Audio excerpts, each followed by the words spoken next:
दुसऱ्या बाजूला पण भाजपच आहे.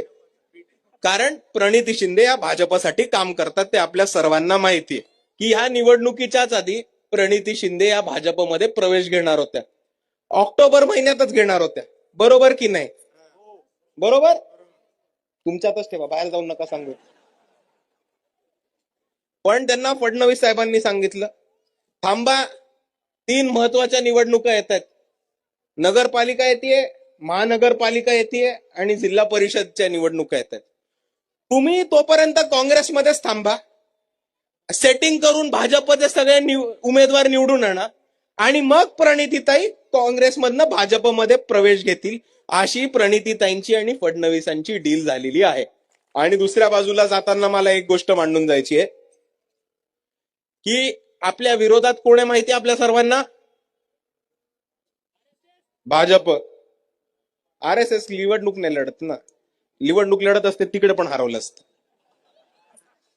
पण आपल्या समोरात रिंगणात कोण आहे? भाजप. आणि दुसऱ्या बाजूला कोण आहे?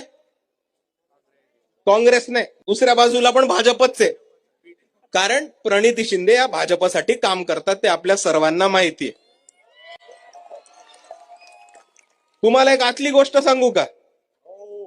बाहेर जाऊन नाही सांगणार, नक्की स्वतःपर्यंतच ठेवायचं.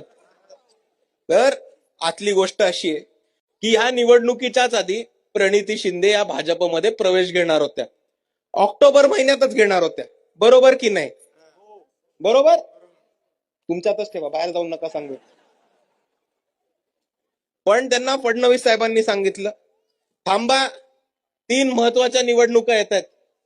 नगरपालिका येते, महानगरपालिका येते आणि जिल्हा परिषदच्या निवडणुका येत आहेत.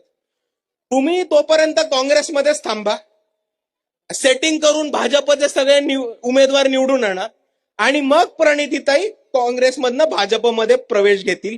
अशी प्रणितीताईंची आणि फडणवीसांची डील झालेली आहे. तर म्हणून मी आपल्या सर्वांना एवढंच म्हणतो की आपल्या समोर एका बाजूला भाजप आहे आणि दुसऱ्या बाजूला कोण आहे? भाजपच आहे. कारण प्रणितीताई कोणासाठी काम करतात? भाजपसाठी.